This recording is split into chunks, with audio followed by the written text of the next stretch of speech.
मुट्ठी में कुछ सपने लेकर भर कर जेबों में आशाएं, दिल में है अरमान यही कुछ कर जाएं, कुछ कर जाएं। सूरज सा तेज नहीं मुझ में, दीपक सा जलता देखोगे। सूरज सा तेज नहीं मुझ में, दीपक सा जलता देखोगे। अपनी हद रोशन करने से तुम मुझको कब तक रोकोगे, तुम मुझको कब तक रोकोगे।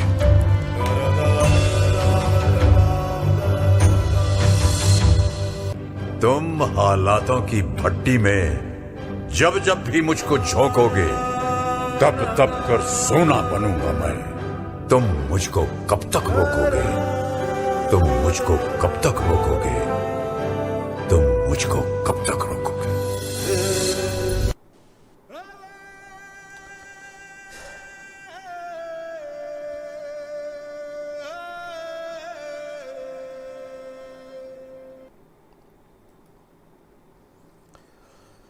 कैसे हैं आप लोग? उम्मीद करता हूँ अच्छे होंगे घर पर और स्वस्थ होंगे और कोरोना से बचे हुए होंगे और हर तरह से स्वस्थ होंगे और अपनी पढ़ाई कर रहे होंगे। आज बहुत दिनों बाद आप लोगों के सामने लाइव आकर के कुछ कह रहा हूँ। क्या दिन थे वो जब हम लोग रोज़ मिलते थे, रोज़ आप अपने मन की बात मुझसे क्लास में कह लेते थे या अलग से ऑफिस में आकर कह देते थे और मैं अपने मन की बात आपसे रोज़ कह देता था।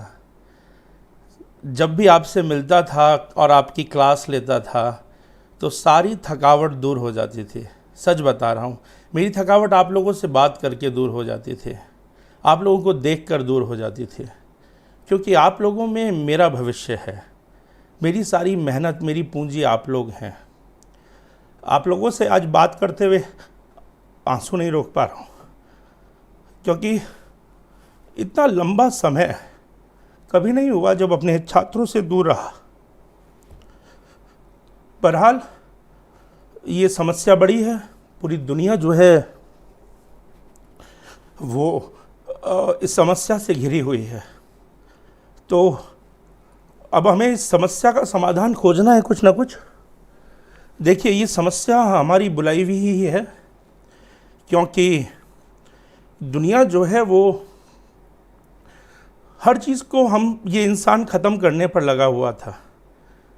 वो ना पशु पक्षी छोड़ रहा था, ना पेड़ पौधे छोड़ रहा था, ना हवा छोड़ रहा था, ना पानी छोड़ रहा था, ना धरती छोड़ रहा था, ना आकाश छोड़ रहा था।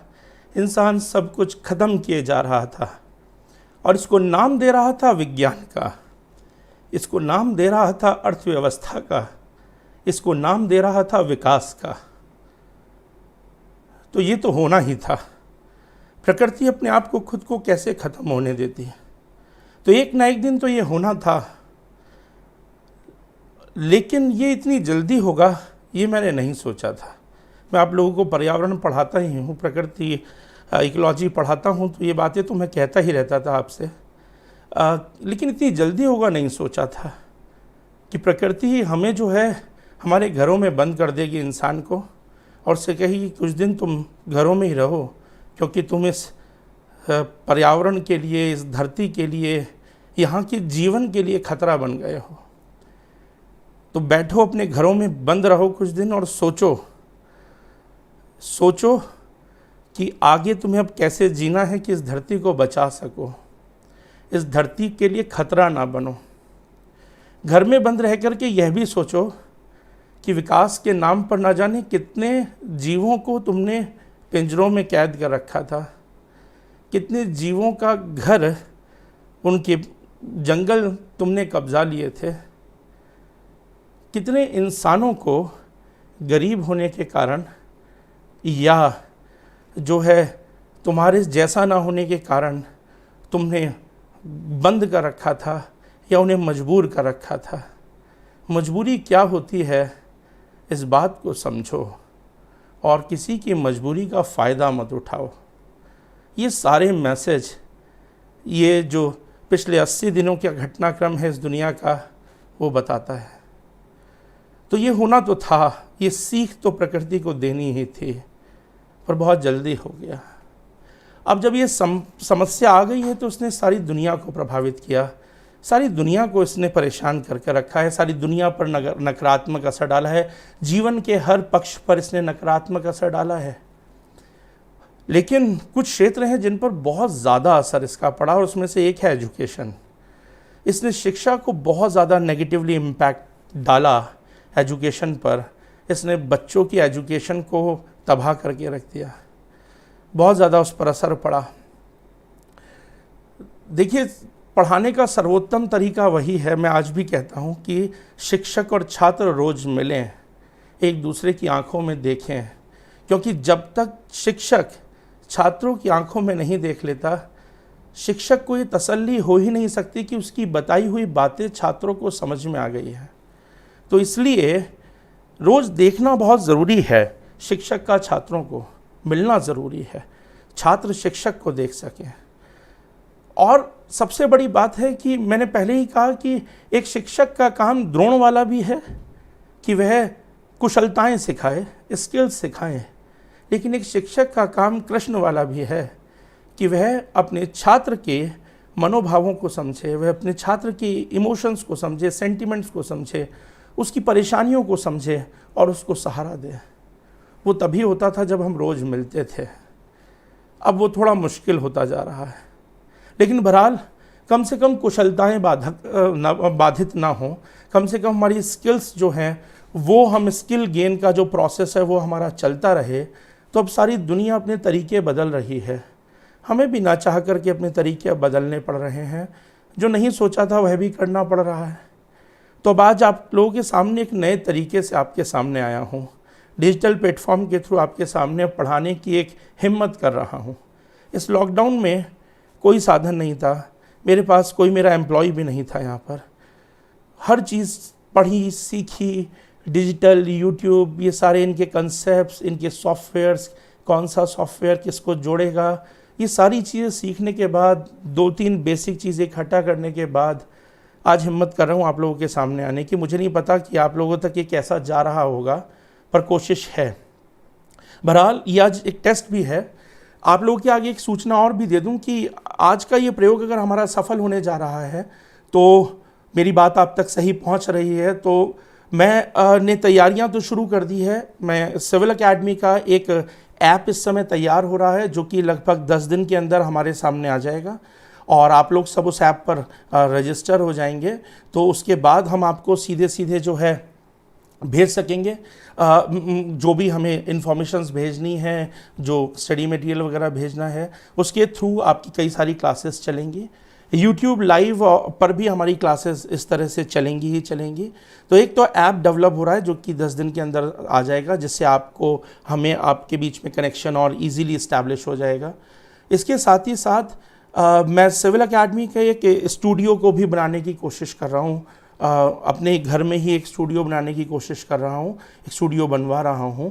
तो जब स्टूडियो बन जाएगा तो आपके सामने मैं फिर जैसे क्लास में बोर्ड पर पढ़ाता था, उसी तरह से बोर्ड पर पढ़ाना शुरू कर दूंगा। आई होप अगले 10 से 15 दिन के अंदर हमारा स्टूडियो भी प्रिपेयर हो जाएगा। उसके लिए बहुत सारी चीज़ों की ज़रूरत होती है जो इकट्ठा की जा रही हैं। तो 10 से 15 दिन के अंदर मैं बोर्ड पर आपको भी पढ़ाना शुरू कर दूँगा। तो ये तो अगले 10-15 दिन की बात है। यहीं पर एक चीज़ और बता दूं कि ऑलमोस्ट 1 जुलाई से जैसे स्टूडियो प्रिपेयर हो जाएगा, ऐप प्रिपेयर हो जाएगा, 1 जुलाई से आपकी सारी क्लासेस, जब तक कोरोना बाबा शांत नहीं हो जाते हैं तब तक सारी क्लासेस आपकी यूट्यूब पर ही लाइव सेशन के थ्रू और वीडियो सेशन के थ्रू होंगी।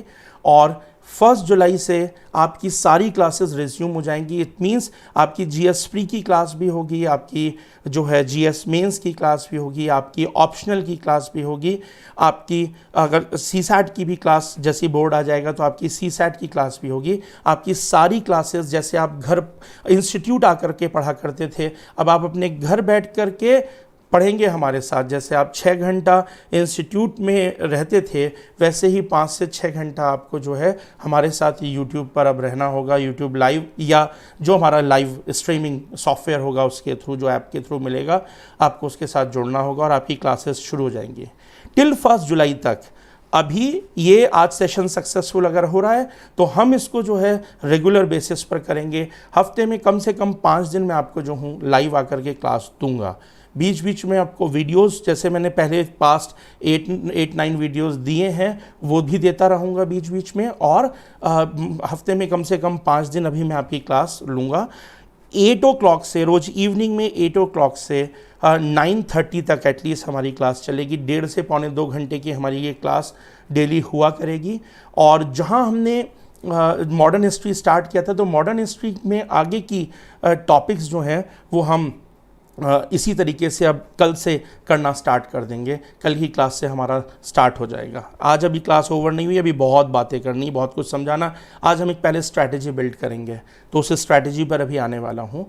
तो कल से क्लास होगी, बीच बीच में एक दिन का ब्रेक होगा, क्योंकि मुझे अपने स्टूडियो की भी तैयारी करनी होगी, तो उसके लिए भी मुझे समय चाहिए होगा।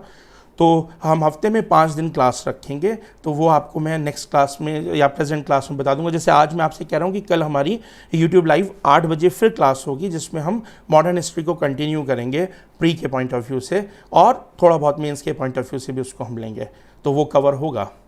नाउ ये तो स्ट्रैटेजी की बात हुई कि क्लासरूम की क्या स्ट्रैटेजी हमारी रहेगी अब आगे तक। आई होप कुछ बच्चे अब खुश हो गए होंगे। कुछ बच्चे नाराज़ चल रहे थे कि मैं आपसे कांटेक्ट क्यों नहीं कर रहा हूँ, मतलब स्टार्ट क्यों नहीं किया। मैं सारी चीज़ें पूरी पुख्ता तैयारी से शुरू करना चाहता हूँ। आधी अधूरी तैयारी से काम करने में मज़ा नहीं आता। बहरहाल तैयारियाँ चल रही थी। बहरहाल अगर हम बात करें तो अब एग्ज़ाम के पॉइंट ऑफ व्यू से बात करते हैं। देखिए, इस कोरोना ने सबको प्रभावित किया। यूपीएससी और पीसीएस जिसकी हम तैयारी करते हैं, वो भी असमंजस में थे, आयोग भी असमंजस में थे कि एग्ज़ाम कब होगा। यूपीएससी को एग्ज़ाम मई में कराना था और यूपीपीसीएस को एग्ज़ाम जो है वो जून में कराना था, लेकिन दोनों ही एग्ज़ाम समय पर नहीं करा पाए। और 20 मई को यूपीएससी ने अपनी मीटिंग ली। 20 मई को भी वो तय नहीं कर पाए कि जो है एग्ज़ाम कब कराएं। फिर उन्होंने 5 जून को अपनी मीटिंग ली, तो मैं उनकी स्ट्रैटेजी का भी वेट कर रहा था। तो 5 जून को उन्होंने जो है मीटिंग की, और 5 जून की मीटिंग में फिर ये फैसला लिया और नई डेट्स जो हैं वो एग्ज़ाम की नई डेट्स अनाउंस करी। उसी के तुरंत बाद अब जो है यूपीपीसीएस ने भी एग्ज़ाम की नई डेट्स हमारे को दे दी है, नया शेड्यूल जो है हमारे को दे दिया है। तो अभी वो क्या डेट्स हैं और उससे हमारी क्या स्ट्रैटेजी अब आगे होनी चाहिए, अभी इस पर बात करूंगा। तो अब देखिए, हमारी प्रिपरेशन के अंदर जो है जो डेट्स हैं एग्ज़ाम की, वो डेट्स बहुत इंपॉर्टेंट होती हैं, क्योंकि उन्हीं डेट से हमारे पास कितना समय बचा हुआ है वो पता चलता है। हमारी क्या रणनीति होगी, हमारी पूरी रणनीति उस पर, पूरी स्ट्रैटेजी हमारी उस पर प्लान होती है। तो इसलिए अभी हमको जो है ये डेट्स पर अभी बात करते हैं और उससे एक स्ट्रैटेजी बनाते हैं। देखिए, यस, केवल डेट से रणनीति नहीं बनती है, ध्यान रखिएगा। देखिए, छात्र अलग अलग प्रकार के होते हैं, सभी छात्र एक से नहीं होते हैं, अलग अलग कैटेगरी के स्टूडेंट्स होते हैं। सबकी प्रिपरेशन के टाइम्स अलग अलग है। कोई पुराना स्टूडेंट है, कोई एकदम नया है, कोई अभी बीच में तैयारी कर रहा है। तो अलग अलग टाइप के छात्र के लिए जो रणनीति है वो अलग अलग होनी चाहिए। तो आज मैं 3 तरह के मेरे सामने छात्र आते हैं प्रिपरेशन के दौरान, एग्ज़ाम के दौरान। मैं तीनों तरह के छात्रों के हिसाब से आपको रणनीति बताऊंगा, स्ट्रैटेजी बताऊंगा कि क्या स्ट्रैटेजी हम आगे लेकर के चलें। तीनों ही तरह के स्टूडेंट्स के लिए भी बताता हूं मैं आपको। तो बहरहाल तो उस स्ट्रैटेजी पर अभी आते हैं। साथ ही साथ, हाँ, यहाँ मैं कहना भूल गया, मैं चाहता हूँ कि जितने बच्चे मुझे इस समय लाइव देख रहे हैं वो बच्चे एक बार वीडियो को लाइक भी कर दें। लाइक करने से क्या होगा कि मुझे नंबर ऑफ़ स्टूडेंट समझ में आ जाएंगे कि कितने स्टूडेंट्स ने इसको देखा है। तो मेरे अभी क्या कुछ बच्चे रह गए हैं जो यूट्यूब नहीं देख पा रहे हैं, उनके लिए भी कुछ सोचना पड़ेगा, तो मुझे पता चल जाएगा। या कम ही बच्चे देख पा रहे हैं तो इसे कंटिन्यू करूँ ना करूँ, ये भी सोचना पड़ेगा। तो इसलिए प्लीज़ लाइक करके मुझे एटलीस्ट नंबर बता दें कि कितना नंबर जो है आप लोगों का भी है, और साथ ही साथ जो है और मेरे स्टूडेंट्स उसमें कौन से हैं समझ में आ जाएगा। साथ ही साथ चैट बॉक्स के अंदर आप लोग अपना नाम और उसके आगे CA लिख दीजिएगा, सिविल एकेडमी या CA लिख दीजिएगा चैट बॉक्स में, जो आपके आगे लाइव चैट बॉक्स है। उससे मुझे आपकी एक तरह की अटेंडेंस मिल जाएगी, ये समझ में आ जाएगा कि कौन किस ने क्लास अटेंड कर रहा है, कौन कौन है जो इस समय देख रहे हैं। तो वो भी एक मुझे समझ में आ जाएगा। तो प्लीज़ लाइव चैट बॉक्स में वो डाल दीजिएगा। अब देखिए, मुझे यहाँ पर ना मोदी जी की तरह से एक तरफा मन की बात कहनी है, मुझे आप तक अपनी बात तो कहनी है। क्लास में तो आप तुरंत हाथ रेस करके मुझे जो है अपनी बात कह देते थे, पर अभी इस डिजिटल प्लेटफॉर्म पर उतना सफल नहीं हो पाएगा, इस पर तो केवल मैं अपने मन की बात कह पाऊँगा। तो आप लोगों को, लेकिन मैं चाहता हूँ आपकी भी मन की बात सुनूँ। तो आप लोगों के जो भी कोई क्वेश्चन या क्वेरी मन में आती है, तो जो चैट बॉक्स आपको दिख रहा होगा, लाइव चैट बॉक्स, उसमें अपना कमेंट डाल दीजिए। मैं पढ़ाते समय चैट बॉक्स नहीं देखूंगा, क्योंकि वो पढ़ाने का रिदम टूट जाता है। तो वो मैं अभी मैसेजेस में तभी नहीं देख पाऊंगा, मुश्किल होगा मुझे देखने में। जब तक मेरा अगर स्टूडियो सेटअप हो गया तो शायद मैं देख लूँगा, क्योंकि उसमें एक लार्ज एलईडी वगैरह लग जाएगी तो उस पर दिख जाएगा, लेकिन अभी नहीं देख पाऊंगा। बट हाँ, मैं हर किसी के मैसेज का जवाब दूंगा। वीडियो कंप्लीट होने के बाद, लाइव सेशन कंप्लीट होने के बाद मैं आप लोगों के चैट सेक्शन के मैसेजेस पढ़ूंगा। अपना नाम लिख करके प्लीज़ मैसेज डालिए, जिससे कि मुझे पता चले कौन से छात्र की ये समस्या है। और मैं उस जिसके मैं टाइप करके आंसर लिख सकता हूँ, वन लाइनर में आंसर होगा तो मैं वन लाइनर में तभी आपको चैट बॉक्स में टाइप करके आंसर दे दूंगा, कमेंट सेक्शन के अंदर आपके आंसर दे दूंगा, आपका नाम लिख के आपको आंसर दे दूंगा।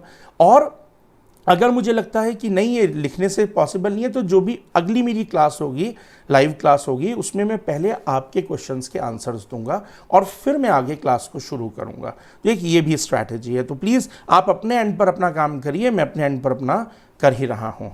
ठीक है, ये बात अगर हो जाती है तो अब आज हम सबसे पहले एक स्ट्रैटेजी प्लान करते हैं कि हमें क्या करना चाहिए, क्योंकि हमारे पास 3 तरह के स्टूडेंट्स हैं, तो वो स्ट्रैटेजी अभी ज़रा प्लान की जाती है। ठीक है, चलिए। तो इसके लिए मैं आपके लिए एक वर्चुअल बोर्ड खोल रहा हूँ, कुछ आपके लिए मैंने लिख कर रखा है, तो उससे आपको कुछ चीज़ें समझाता हूँ।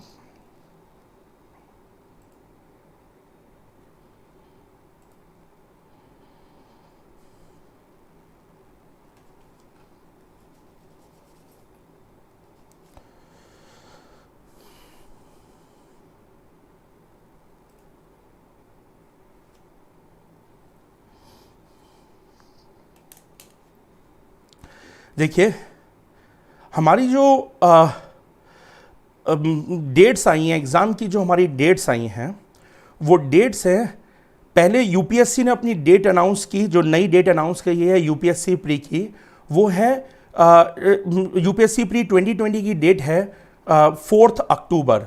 4 अक्टूबर यूपीएससी की 2020 प्री की डेट है, 4 अक्टूबर। इसके बाद हमारी यूपी पीएससी एग्ज़ाम की या यूपी पीसीएस एग्ज़ाम की भी जो डेट है वो आ गई है, वो है 11 अक्टूबर। और यूपीएससी ने अपने शेड्यूल के अंदर अपने मेंस की भी डेट बता दी है कि वो जनवरी में होगा, जनवरी 2021 में होगा, 2021 में होगा। यानी कि अक्टूबर में प्री होगा, 4 अक्टूबर को अगर हम यूपीएससी की बात करें तो 4 अक्टूबर को प्री होगा, और मेंस हमारा जनवरी 2021 में होगा। यानी कि नवंबर, दिसंबर, जनवरी, यानी अक्टूबर, नवंबर, दिसंबर, 3 महीने हमको यूपीएससी के मेंस के लिए मिलेंगे, which is a very less time. आज से अगर हम देखें तो हमारे पास लगभग 3.5 महीना जो है वो यूपीएससी के एग्ज़ाम के लिए है, और इतना ही समय, 1 हफ्ते का ही बीच में गैप है, इतना ही समय हमारे पास यूपी पीसीएस के प्री के एग्ज़ाम के लिए है। तो अब जब हमारे पास ये डेट्स आ गई हैं, 4 अक्टूबर यूपीएससी का एग्ज़ाम, आईएएस का एग्ज़ाम, पीसीएस का एग्ज़ाम, प्री का 11 अक्टूबर। और ध्यान रखिएगा, देखिए इस डेट, ये जो मेंस की डेट है, इस मेंस की डेट के बिना आप नहीं तय कर सकते हैं कि जो है आगे की रणनीति। ये भी ध्यान में रखना होगा, क्योंकि केवल प्री तो पास करना नहीं है, सारी स्टेजेस क्लियर करनी है, सारी स्टेजेस पूरी तैयारी से देनी है। तो ये 3 डेट्स पहले तो दिमाग में रखिएगा। जिनको नहीं पता है नोट डाउन कर लीजिएगा या इसका स्क्रीनशॉट ले लीजिएगा। नाउ अब ये जो तैयारी हमें करनी है, इस तैयारी को करने के लिए देखिए, मैंने कहा कि हमारे पास 3 तरह के स्टूडेंट्स होते हैं, तो तीनों तरह के स्टूडेंट्स के लिए रणनीति अलग अलग होती है। तो पहले तो जाने कि वो 3 तरह के स्टूडेंट्स कौन से हैं। अगर हम देखें तो एक तो हमारे पास है टाइप ए स्टूडेंट। ये टाइप ए स्टूडेंट कौन है? ये ऐसे स्टूडेंट हैं जिनका मई से पहले भी प्रिपरेशन काफ़ी अच्छी थी, जिन्होंने मई में जब एग्ज़ाम होना था तब मई तक ही अपनी प्री की प्रिपरेशन बहुत अच्छी कर ली थी और ये लोग एग्ज़ाम देने के लिए काफ़ी तैयार थे। यानी ये लगभग पुराने स्टूडेंट हैं जिन्होंने अपना सारा कोर्स कई बार रिवाइज कर लिया और ये पूरी तैयारी के साथ एग्ज़ाम के लिए उतरे थे। इन्हें मैं टाइप ए स्टूडेंट नाम दे रहा हूँ सहूलियत के लिए, जिससे आपको समझा सकूँ। तो ये तो टाइप ए स्टूडेंट हुए। दूसरे हमारे पास है टाइप बी स्टूडेंट। अब ये टाइप बी स्टूडेंट कौन है? ये ऐसे स्टूडेंट हैं जिन्होंने तैयारी तो करी है लेकिन मई तक आते आते इनकी तैयारी में अभी थोड़ी कमी रह गई थी। कोई चैप्टर्स पढ़ने से रह गए थे या कोई एक सब्जेक्ट बच गया था या आधा सब्जेक्ट बच गया था, या जो भगवान से दुआ मना रहे थे कि काश एग्ज़ाम एक आध महीना 1-2 महीना आगे टल जाए, जिनकी भगवान ने एक्चुअल में सुन ली है ना, कोरोना बाबा को भेज करके सुन ली है। तो ये वो टाइप बी स्टूडेंट है जिनकी सुनी गई है और 1-2 महीना एग्ज़ाम आगे टल जाए क्योंकि थोड़ी सी तैयारी हमारी रह गई है, वो तैयारी पूरी कर ली जाए। तो एक है ये टाइप बी स्टूडेंट, इनके बारे में भी एक रणनीति, इनको क्या रणनीति बनानी चाहिए। और तीसरे हैं ये टाइप सी स्टूडेंट। ये जो टाइप सी स्टूडेंट हैं ये ऐसे स्टूडेंट्स हैं जो कि जिन्होंने अभी जस्ट अपनी प्रिपरेशन को स्टार्ट किया है और अभी इनकी बेसिक चीज़ें कंप्लीट नहीं हैं। अभी ना तो उन्होंने एनसीईआरटी पढ़ी है, अभी बेसिक्स बुक्स नहीं पढ़ी हैं, अभी सारे सब्जेक्ट्स एक बार भी नहीं देख पाए हैं। तीसरे टाइप के स्टूडेंट ऐसे हैं। अब एक्चुअली फॉर्म तो सभी भरते हैं, कोई ट्रायल के लिए भरता है और कोई सेलेक्ट होने के लिए भरता है, तो सभी जो है फॉर्म भरते हैं।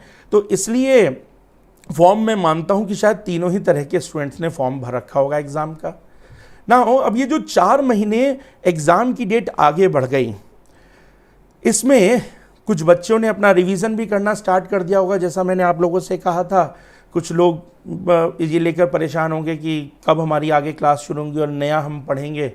हर तरह के बच्चे हैं इसमें।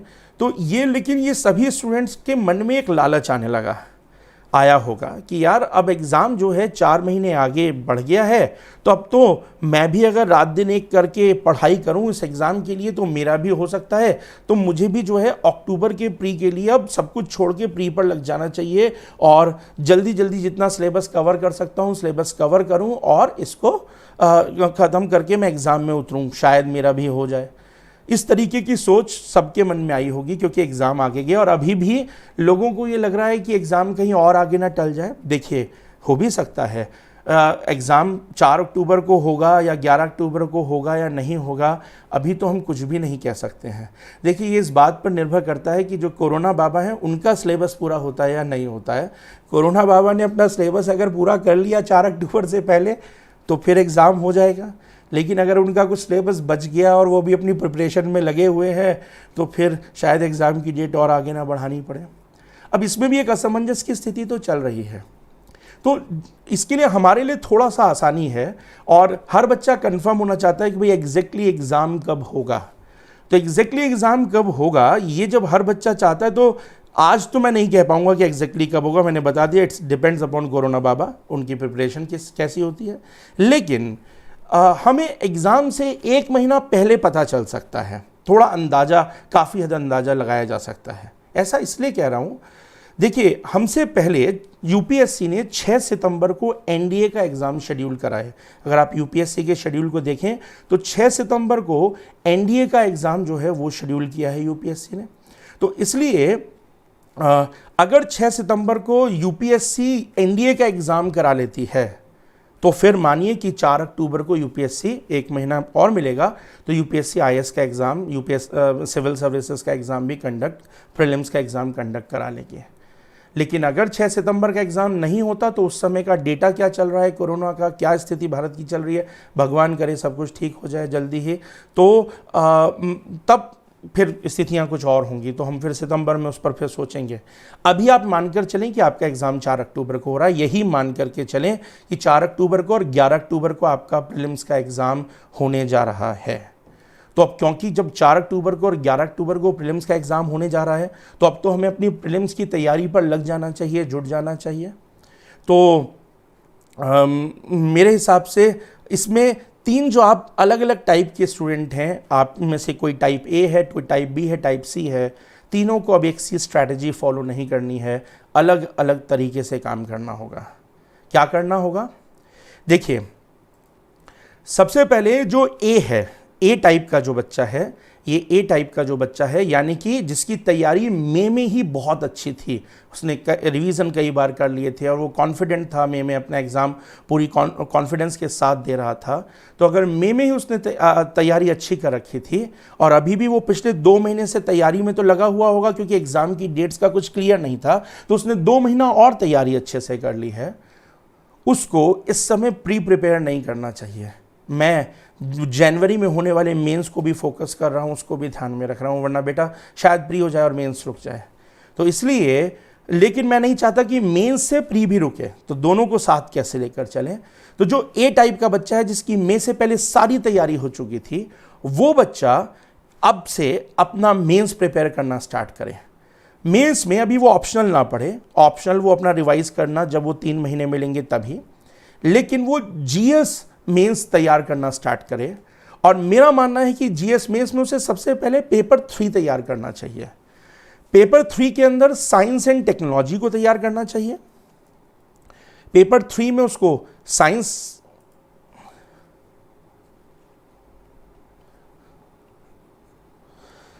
एंड टेक्नोलॉजी तैयार करनी चाहिए। साथ ही साथ उसको जो है जस्ट अ मिनट, दूसरा उसको इकोनॉमी तैयार करनी चाहिए। पेपर 3 के अंदर हमारे क्या आता है, साइंस एंड टेक्नोलॉजी आता है, इकोनॉमी आता है, एनवायरनमेंट आता है, डिजास्टर मैनेजमेंट आता है, इंटरनल सिक्योरिटी आता है। तो मेरा मानना है कि उसको, जो ए टाइप का बच्चा है, पहले वो अपनी स्ट्रैटेजी सुन ले, फिर बी पर आऊँगा, फिर सी पर आऊँगा। ए टाइप के बच्चे को पेपर 3 स्टार्ट करना चाहिए, उसको साइंस एंड टेक्नोलॉजी पढ़नी चाहिए, क्योंकि अगले 3 महीने के अंदर ऐसा कोई बहुत बड़ा डेवलपमेंट साइंस एंड टेक्नोलॉजी के फील्ड में होना जा रहा नहीं है मुझे लगता है, क्योंकि सिवाय कोरोना की अगर कोई दवा आ जाती है तो, वैक्सीन आ जाती है तो, और कुछ नहीं हो रहा, क्योंकि अभी तो कोरोना से सब डिस्टर्ब हैं। तो आज तक जो साइंस एंड टेक्नोलॉजी में डेवलपमेंट हो गए हैं, वहीं से मुझे लगता है सवाल आएंगे। तो अब आप अपना साइंस एंड टेक्नोलॉजी प्रिपेयर करना शुरू कर दें।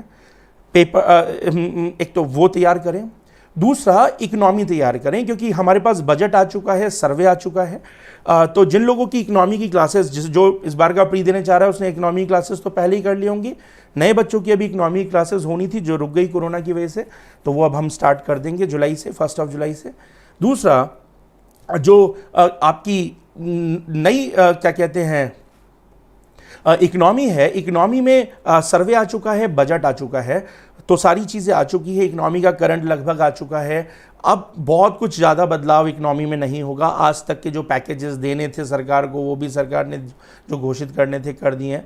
तो इकोनॉमी को अब आप प्रिपेयर कर सकते हो मेंस के पॉइंट ऑफ व्यू से, तो वो करिए। और तीसरा, एनवायरनमेंट यानी कि पर्यावरण, इसको तैयार करिए मेंस के हिसाब से। ये तीनों ही डायनामिक सब्जेक्ट है जो कि करंट बेस्ड होते हैं, इसलिए हम इन्हें सबसे बाद में तैयार करते हैं। तो इनको तैयार कर लीजिए। हम इसलिए तैयार करते हैं क्योंकि करंट अफेयर में बदलाव हो गए तो फिर हमें वो ऐड करना पड़ता है, बट इस बार ऐसा कोई अब आज बदलाव होने वाला नहीं। आज तक जितना हो गया, कुछ 1-2 चीज़ें ऐड होंगी, अदरवाइज वैसा ही रहना है।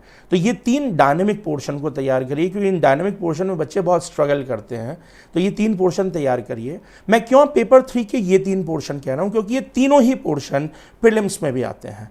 प्रीलिम्स में इकोनॉमी भी आता है, प्रीलिम्स में एनवायरनमेंट भी आता है और प्रीलिम्स में साइंस भी आता है। और अभी तो साइंस के नाम पर टेक्नोलॉजी से भी क्वेश्चंस, लास्ट ईयर के पेपर्स देखिए तो टेक्नोलॉजी से भी क्वेश्चंस आने लगे हैं। तो अगर आपने मेंस के पॉइंट ऑफ व्यू से ये 3 एरियाज तैयार कर लिए, तो बाकी का पोर्शन तो फिर जो है आपका क्या कहते हैं, मतलब ये 3 तैयार किए तो ये आपके प्री में भी आपको मदद करना शुरू कर देंगे, प्रीलिम्स में भी आपको मदद हो जाएगी। तो आपका ऐसा नहीं प्री छूट रहा होगा, बल्कि प्री आपका और ज़्यादा मजबूत हो रहा होगा। तो एक तो ये करने की ज़रूरत है। उसके बाद अगर समय बचता है तो साथ में अपना पेपर 2 स्टार्ट करिएगा। अगर समय बचा तो पेपर 2 स्टार्ट करिएगा। तो अभी से ये प्रिपरेशन स्टार्ट करिए, लेकिन ये कब तक करना है हमको, ये मेंस की तैयारी 1 अगस्त तक करिए। 1 अगस्त के बाद फिर अगस्त और सितंबर में 2 महीना अपने प्रीलिम्स को फिर से रिवाइज करिएगा। 1 अगस्त तक ये 3 पोर्शन 15-15 दिन देकर ये 3 पोर्शंस को कवर करिए। ये आपको प्री में भी हेल्प करेगा, मेंस में भी हेल्प करेगा। इसके साथ ही साथ ए टाइप का जो बच्चा है, मेरे हिसाब से उसको अपने एमसीक्यूज डेली लगाने चाहिए। डेली वो 2 घंटा ले और 2 घंटा अपना प्रीलिम्स का एक पेपर सॉल्व करे। डेली एक पेपर, कंप्लीट पेपर जीएस का वो लगाए।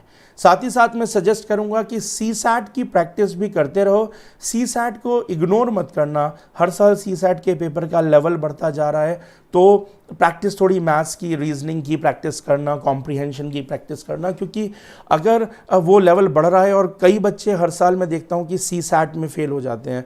जीएस उनका बहुत अच्छा होता है और सीसैट में फेल कर जाते हैं और इस वजह से आगे नहीं बढ़ पाते, मेंस में नहीं बढ़ पाते हैं। तो ए टाइप के बच्चे को अभी 1 अगस्त तक तो इस तरह से प्रिपरेशन मेरे हिसाब से करनी चाहिए। इन पोर्शंस को कवर करें। 2-3 आंसर लिखना चाहें तो आंसर्स लिख सकते हैं। मुझे कुछ बच्चे आंसर्स व्हाट्सएप पर भेज रहे हैं, या आप जो है अच्छा तरीका रहता है जो टेलीग्राम चैनल है, टेलीग्राम पर सिविल एकेडमी का चैनल है, आप वहाँ पर भी उससे भी जुड़ सकते हैं। वहाँ अपने आंसर पोस्ट कर दीजिए, नहीं तो आप मेरे व्हाट्सएप नंबर पर आंसर्स दीजिए। मैं अभी चेक करके रेगुलर आंसर्स को लौटा रहा हूँ बच्चों को। जिन बच्चों ने अभी हाल फिलहाल में पिछले 1 महीने के अंदर मुझे आंसर्स दिए हैं, मैंने उनके आंसर्स चेक करके दिए हैं। तो मैं आंसर्स भी अब चेक कर रहा हूँ समय निकाल करके। तो आप व्हाट्सएप पर मुझे आंसर्स भेजिए, थोड़ा सा लिखना स्टार्ट कीजिए। मैं उनकी बात कर रहा हूँ जो ए टाइप के बच्चे हैं। चलिए अब बात करते हैं बी टाइप के बच्चों के लिए। तो ये जो बी टाइप के बच्चे हैं, इनको सबसे पहले, वैसे तो 2 महीना मिल गया था, आई होप इन्होंने भी अपना जो इस बचा हुआ कोर्स था, जो थोड़ी सी कसर रह गई थी, वो इन्होंने पूरी कर ली होगी। और इन बी टाइप के बच्चों ने भी अपनी तैयारी पूरी कर ली होगी, प्रीलिम्स की तैयारी इस 2 महीने के अंदर। मुझे उम्मीद है 1-2 महीना ही तो मांगा था इन्होंने भगवान जी से, 4 मिल गए वो बात अलग है, मांगे तो 2 ही थे। तो 2 महीने में इन्होंने अपनी वो तैयारी कर ली होगी आई होप। और अगर नहीं की है, अभी कुछ रह गया है, तो उन्हें सबसे पहले अपना प्री का जो रिमेनिंग पार्ट है उसको तैयार करना है। अगर प्री का कोई पोर्शन का रिवीजन रह गया है तो उसको भी रिवाइज करिए। और अगर आपने अपना कंप्लीट कर लिया है तो आपको भी ए वाली स्ट्रैटेजी को अपनाना चाहिए। जो ए के लिए मैंने स्ट्रैटेजी सजेस्ट की है टिल 1 अगस्त तक, आपको भी वही स्ट्रैटेजी को अपनाना होगा। और फिर 1 अगस्त के बाद आप वापस अपने प्री पर चले जाइए। तो एक मेरा सुझाव बी टाइप के बच्चों के लिए है। नाउ जो सी टाइप के बच्चे हैं, ये कौन से थे? ये वो बच्चे थे जिन्होंने अभी तैयारी स्टार्ट की थी। अभी उन्होंने बेसिक बुक्स भी अभी अपनी कंप्लीट नहीं करी हैं, उन्होंने अभी एनसीईआरटी भी अपनी ख़त्म नहीं करी है। वो बच्चे जो थे जिन्होंने भी बहुत सारे सब्जेक्ट्स पढ़े भी नहीं हैं, एग्ज़ाम उन्होंने भी भरा होगा, प्रीलिम्स का भी, मेंस का, और जो है यूपीपीसीएस का भी और यूपीएससी का भी। एग्ज़ाम आप देने जाना चाहते हैं, नहीं चाहते हैं, ये आपकी मर्ज़ी। मैं इसमें तो कुछ नहीं कहूँगा, ये आपका अपना व्यक्तिगत फैसला होगा। हालांकि अगर मैं होता तो मैं शायद नहीं देता, मैं यूपीपीसीएस का एग्ज़ाम देने जाता, क्योंकि उसमें अटैम्प्ट काउंट नहीं होते। बट यूपीएससी में जिसके भी अटैम्प्ट काउंट होते हैं, मैं वो एक अटैम्प्ट अपना वेस्ट करने नहीं जाता, अगर लिमिटेड अटैम्प्ट जिस बच्चे के पास हैं। बहरहाल, लेकिन हाँ, पीसीएस का मैं एग्ज़ाम देने जाता। लेकिन अगर उनके मन में ये लालच आ रहा है कि देखो एग्ज़ाम 2-3 महीने आगे टल गया है और बस 3 महीने में रात दिन एक करके हम तो कवर कर डालेंगे और जो है फिर हमारा भी हो जाएगा, एग्ज़ाम हम दे देते हैं, तो वो जो भागदौड़ शुरू करेंगे वो गलती ना करें। बल्कि जिस रेगुलर पेस से वो तैयारी कर रहे थे, एक बेसिक बुक को ख़त्म करना, अपने कंसेप्ट्स को बिल्ड करना, एनसीईआरटीज़ को कवर करना, जो उन्होंने 2021 के लिए नॉर्मली सोचा था, ये 3 महीना एक्स्ट्रा मिल गया प्री में जून के बाद, तो फिर आपने वो जल्दबाजी में पढ़ना शुरू कर दिया हो, ये गलती बेटा ना करना। क्योंकि इसमें क्या करोगे, आप अपना 3-4 महीना ख़त्म कर दोगे, वेस्ट कर दोगे। और ये आप किसका वेस्ट करोगे? अपने 2021 के अटैम्प्ट का। 2020 के अटैम्प्ट में इस स्ट्रैटेजी से कुछ नहीं होगा, 21 भी खराब हो जाएगा। तो इसलिए रेगुलर पेस से अपनी तैयारी करो, क्योंकि ऐसा है, ये जो आप सोचते हो कि हम जल्दी जल्दी रात दिन एक करके गाइड से या कहीं से भी शॉर्टकट से पढ़ करके 3 महीने में दे देंगे, ये जो अगर आप सोचो तो ये जो ए टाइप के बच्चे और ये बी टाइप के बच्चे सो नहीं रहे हैं 2 महीने से, ये भी तो रिवाइज ही कर रहे हैं, तो आपको इन्हीं को हराना है। तो इसलिए मेरे हिसाब से आपका 21 का जो प्लान है उसी को मेंटेन रखिएगा। जल्दबाजी में अपना 20 के चक्कर में 21 का प्लान भी 20 के लालच में ख़राब मत करिएगा। रेगुलर पेस से पढ़िए, अपने फंडामेंटल्स को स्ट्रॉन्ग करिए, अपनी बेसिक बुक्स को कवर करिए, अपने नोट्स प्रिपेयर करिए और उसको आगे बढ़िए। मेरा ऐसा मानना है, तो ये प्लीज़ करिए। जल्दबाजियाँ एग्ज़ाम देने जाइए, पीसीएस का एग्ज़ाम आप दे सकते हैं, दे आइए और वहाँ से अपना एक एक्सपीरियंस लेकर के आ जाइए। लेकिन उस एक्सपीरियंस को अपना फाइनल एक्सपीरियंस मत समझिए। वो आपने जो है कम प्रिपरेशन से एग्ज़ाम दिया है, तो उससे अपने आप को, अगर एग्ज़ाम ख़राब हो रहा है तो अपने आप को लेस कॉन्फिडेंट मत होने दीजिए, अपना कॉन्फिडेंस लेवल को गिरने मत दीजिएगा प्लीज़, क्योंकि ये आपका अपने आप को मिस जज करना होगा। आप 2021 की प्रिपरेशन कर रहे थे, मेरे हिसाब से आपको उसी को बहुत स्ट्रैटेजी से करनी होगी।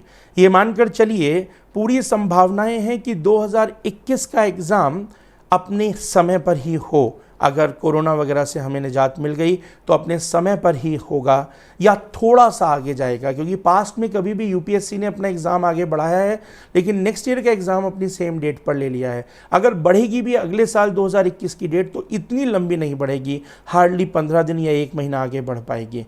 तो इसलिए मान के चलिए कि आप जो बच्चे 21 की तैयारी कर रहे थे उनके पास 21 के लिए उतना ही समय था जितना पहले था, तो उनको जो है उस हिसाब से तैयारी को करना होगा। ज़्यादा से ज़्यादा उनको 1-1.5 महीना आगे फालतू मिल पाएगा। तो सी टाइप के जो बच्चे, जो बिगनर्स हैं, जो नए बच्चे हैं, वो इसको ध्यान में रखें, अपनी बेसिक्स को कवर करें, पढ़ें वो भी मेंस, पढ़ें वो भी प्री। लेकिन जो आपने अपनी 2021 की स्ट्रैटेजी बनाई थी उसी स्ट्रैटेजी को फॉलो करते हुए पढ़ाई करें। जो बी टाइप के बच्चे हैं, अगर उनकी प्रिपरेशन अभी रह गई है अधूरी थोड़ी सी, तो पहले प्री को रिवाइज करें और फिर आगे बढ़ें। अगर नहीं, अगर उन्होंने इन 2 महीने में कवर कर लिया है तो वो ए वाली स्ट्रैटेजी को फॉलो कर सकते हैं। तो इस तरीके से चलेंगे तो मेरे हिसाब से बेहतर होगा। जल्दबाजी में मत भागिए। जल्दबाजी में भाग करके तो दुनिया ने इंसान ने इस दुनिया का कबाड़ा कर दिया है। आप देखिए, इस दुनिया को ख़त्म कर दिया है इस जल्दबाजी में, हर चीज़ जल्दी पाने की चाह में, फंडामेंटल से हटने की चाह में, पर्यावरण के सिद्धांतों को छोड़ा, इकोनॉमी के सिद्धांतों को छोड़ा, राजनीति के सिद्धांतों को छोड़ा, धर्म के सिद्धांतों को छोड़ा। इंसान ने ये सारे सिद्धांत छोड़ दिए और इन सिद्धांतों को छोड़ करके वो जो है आगे बढ़ रहा था, हर चीज़ जल्दी पाने की चाह में। और ऐसा आया कि एकाएक बैरियर आ गया और उसको अब रुकना पड़ गया। धर्म भी रुक गया और अर्थव्यवस्था भी रुक गई और जो है राजनीति का भी हाल बुरा हो गया। तो हर चीज़ समस्याएं हो गई सारी दुनिया में। अमेरिका देख लें, यूरोप देख लें, इंडिया देख लें, नेपाल देखें, चाइना देखें, सब जगह समस्याएं खड़ी हो गई हैं। तो इसलिए जल्दबाजी में हासिल करने की कोशिश मत करिए, नहीं मिलता है। और जहाँ इतनी भीड़ हो और इतना कंपटीशन हो, वहाँ उस जल्दबाजी में शॉर्टकट से कुछ नहीं मिलता है, उसकी तरफ ना जाए। अब फंडामेंटल्स पर रिलाय करें, हर चीज़ में उन फंडामेंटल्स पर रिलाय करें। तो अगर इस स्ट्रैटेजी को अपनाएं, एमसीक्यूज़ लगाते रहें, बी वाले और ए वाले बच्चे भी, सी वाले तो अपनी रेगुलर पेस से प्रिपरेशन को जारी रखें। तो ये मेरी तरफ से है कि इस स्ट्रैटेजी को मेरे ख्याल से आपको अपनाना चाहिए बेसिकली। अब अगर हम बात करें तो कल से अगर मैं बात करूं तो आप लोगों को अब लाइव सेशन पर मैं पढ़ाऊंगा। कल हम जो है 8 बजे लाइव क्लास में मैं आऊँगा और कल मैं मॉडर्न हिस्ट्री का जो टॉपिक जहाँ वीडियो छोड़ा था उससे आगे पढ़ाऊँगा। कल हम मुस्लिम लीग डिस्कस करेंगे, establishment of Muslim league discuss करेंगे और बहुत इंपॉर्टेंट है मॉर्ले मिंटो एक्ट। तो हम मॉर्ले मिंटो एक्ट को, यानी कि 1909 के जो मॉर्ले मिंटो सुधार थे, उस पर बात करेंगे, जो कि एग्ज़ाम प्री के लिए भी बहुत इंपॉर्टेंट है और मेंस के लिए बहुत इंपॉर्टेंट है, और जिसमें भारत और पाकिस्तान के विभाजन की नींव डाली गई थी 1909 के अंदर। तो उस पर बात करेंगे। तो कल का टॉपिक बहुत इंपॉर्टेंट है, क्योंकि इसे कहा जाता है कि it was the foundation of partition of India, 1909 का जो एक्ट है।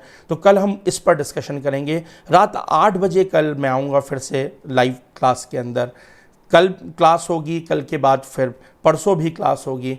उसके बाद जो है फिर हम उसी हिसाब से स्ट्रैटेजी आगे मैं आपको बताता जाऊंगा, शेड्यूल आपको देता चला जाऊंगा, क्लासेस का रेगुलर होगा। 1 जुलाई तक मैं अभी आपको बिना बोर्ड के वर्चुअल बोर्ड से इसी तरह से पढ़ाऊंगा और 1 जुलाई से तक आई होप हमारा स्टूडियो तैयार हो जाएगा, हमारे इंस्टीट्यूट का अपना ऐप तैयार हो जाएगा और फिर हम प्रोफेशनल तरीके से बोर्ड पर मैं आपको खड़े होकर के, अभी तो कुर्सी पर बैठ के पढ़ा रहा हूँ, मुझे ये भी अच्छा नहीं लगता, तो बोर्ड पर फिर मैं खड़े होकर डाइस के साथ आपको पढ़ाऊँगा।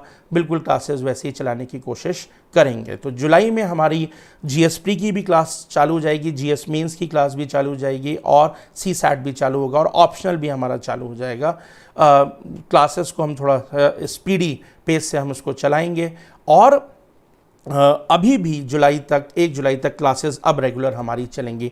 1.5-2 घंटे की जितनी देर का टॉपिक होगा उस हिसाब से हम क्लास को चलाएंगे। ठीक है, तो आज जो है यहीं पर मैं इस सेशन को एंड कर रहा हूँ। एक टेस्टिंग सेशन अभी मुझे देखना है, आपके रिएक्शंस देखने हैं, आपका फीडबैक प्लीज़ मुझे कमेंट सेक्शन में ज़रूर दीजिएगा, क्योंकि उसी फीडबैक से मैं अपनी आगे की स्ट्रैटेजी बना पाऊँगा, कैसे करना है, क्या आपको ये सेशन ठीक लगा, आपके समझ में आ रहा है, पढ़ पाएंगे इस तरह से, तो इस पे आगे बढ़ते हैं। तो प्लीज़ ज़रूर बताइएगा मुझको, कमेंट सेक्शन दीजिए। अगर आपको सेशन अच्छा लग रहा हो तो लाइक ज़रूर करिएगा। बहुत मेहनत लगी, मैं कई दिनों से सोया नहीं हूँ, रात को 2-3-3 4-4 घंटे की नींद लिए, क्योंकि मुझे प्लेटफॉर्म तैयार करना था। ये सारा प्लेटफॉर्म खुद ही तैयार किया है, सारी चीज़ें एडजस्ट की हैं, तो मेहनत ज़्यादा लग रही, क्योंकि अकेला हूँ घर पे, अभी कोई स्टाफ मेंबर साथ में नहीं है। तो लेकिन हाँ, स्टूडियो वगैरह तैयार करूँगा तो फिर शायद 1-2 लोग हेल्प के लिए बुला लूँ तो फिर होगा। थोड़ा कोरोना का भी डर है, तो लोगों को घर से निकालते हुए डर लग रहा है, घर में घुसाते हुए भी डर लग रहा है इस समय। तो बट आई होप चीज़ें ठीक होंगी धीरे धीरे। तो प्लीज़ मुझे अपना फीडबैक दीजिएगा। बस इसी पर जो है मैं आज का सेशन एंड कर रहा हूँ और हम कल मिलेंगे 8 बजे लाइव क्लास के अंदर। बीच बीच में वीडियोस भी डालता रहूँगा। अपना फीडबैक दीजिए। किसी को कोई समस्या हो तो मेरे व्हाट्सएप नंबर पर जो है आप मुझको बता भी सकते हैं। तो व्हाट्सएप नंबर पर जो है आप भेज दीजिए अपनी कोई भी मैसेज वगैरह है। फ़ोन करिए, आप तो मेरे बच्चे, जो मेरे सिविल एकेडमी के बच्चे हैं, फ़ोन करिए, सबके पास मेरा नंबर है, बात करिए यार, बात तो कर ही लिया करो। आप लोगों को देख नहीं पा रहा हूँ, मैं कोशिश करूँगा किसी एक दिन हम जूम वगैरह पर जो है एक वेबिनार सेशन भी करेंगे और उस पर जो है हम लोग एक दूसरे को देख भी पाएंगे। तो एक वेबिनार करेंगे। वेबिनार पे पढ़ाई नहीं हो पाती, लेकिन चर्चाएं, डिस्कशन, गप्पे तो हो ही सकते हैं। तो एक दिन बैठ के हम वेबिनार पर गप्पे भी करेंगे। मैं आपके चेहरे देख लूँगा, बहुत दिन हो गए देखे हुए। बाकी पढ़ाई तो हम इस तरह से करेंगे अब आगे, ठीक है, लाइव स्ट्रीमिंग से और वीडियोस से। ठीक है, तो मिलते हैं कल, और आने के लिए बहुत बहुत धन्यवाद। Thank you. कमेंट सेक्शन में कमेंट दीजिए, प्लीज़ लाइक करिए और शेयर करिए इसको, जिससे कि जो बच्चे अगर हमारे छूट गए होंगे, आपके शेयर से उन तक भी मैसेज चला जाएगा, तो वो भी हमारे साथ जुड़ जाएंगे। Thank you.